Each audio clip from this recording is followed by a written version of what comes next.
Well. Anton Lundell. Bill Zito locks him up. Yeah, we'll go with that one. Zito locks him up. 6 years at $5 million per. Now, I'm not going to even try to pretend like that's what I thought was fixing to happen. I kind of thought maybe the kid would want to do a 2-year bridge deal and then get paid when Bob's contract came off the books. Like, this must have been why they were trying to. This must have been why it took a little bit longer. He's 22, so in 6 years he'll be 28. He'll be ripe for another big deal if that's what he wants to do. But in the meantime, I don't think we have any cap space left. We might have $5 left, maybe 10. I think we have our team.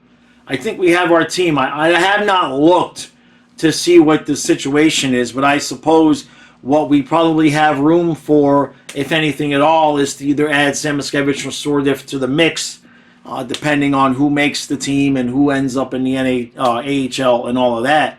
I know Stolarz right now is counting against the cap. I don't know if his deal was a two-way deal. I did not hear that it was, or maybe I did.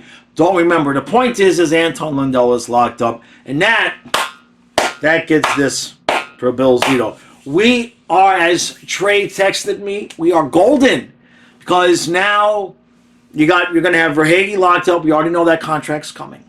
So let's look at the top 9 basically is locked up, right? Whoever the ninth guy is, we don't know, but obviously if it's Samoskevich, we have him under contract.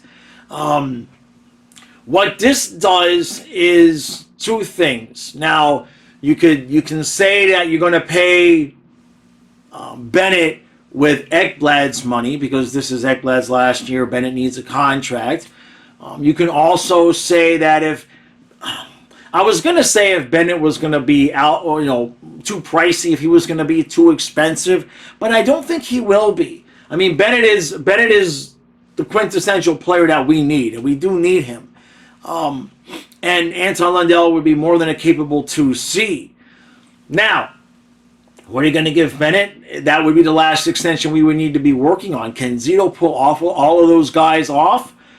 If you let Ekblad go, yes. Or if Ekblad decides. That's going to be the real test of Ekblad's, I want to stay in Florida, I love Florida. That's going to be the real test.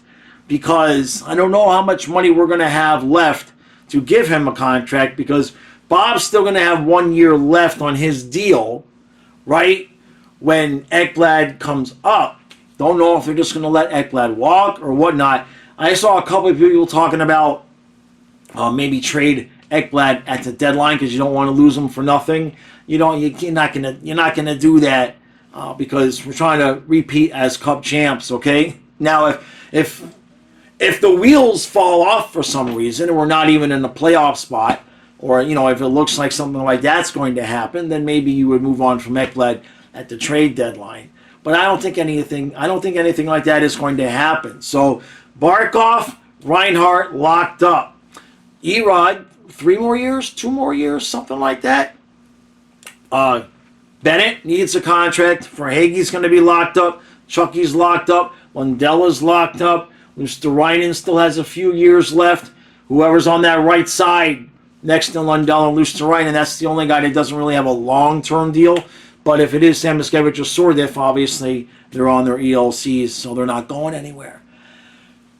It's like we say when it's a 2-1 game and it's Paul Maurice masterclass. This is a Bill Zito masterclass. Now, I'm sure that there will be some people that feel like Lundell, if you look at his numbers, his goals and whatnot, people might think that we overpaid a little bit. And you might have overpaid for the production that he gave us last year, maybe the production he's going to give us this year, if you only wanted to count, points, goals, assists, points. But what the luxury it is to have a 3C that if Barkov sprained a knee, he's out 2 weeks. You throw Lundell up there, and you're good to go, especially, or at least defensively, right? Lundell's going to be top-notch, elite defense, and that just gives us so much flexibility, and it does give us a little bit of flexibility in terms of negotiating with Sam Bennett, who Lundell now gets paid more than Bennett. Lundell now gets paid more than Sam Bennett. So I don't know what Bennett's number would come in. If Reinhardt's 8.6 and Bennett right now is at 4.1. If for Hagee, I think they were talking 8.2, maybe 7 for Bennett, 6.5, maybe 7, right? But we'll have that if Ekblad goes on his merry way. Now, the one thing I'll say about that is it's easy for us to sit back here and say, well, when Ekblad's money is gone, when Ekblad's money is gone. This still leaves a hole on defense. So it will be interesting to see this year how any number of these guys, Balinskis and whatnot, how any of these guys develop. Are any of them going to look like we can have Forsling and Forsling on the top line? You see what I mean? Are any of these guys going to develop to be that?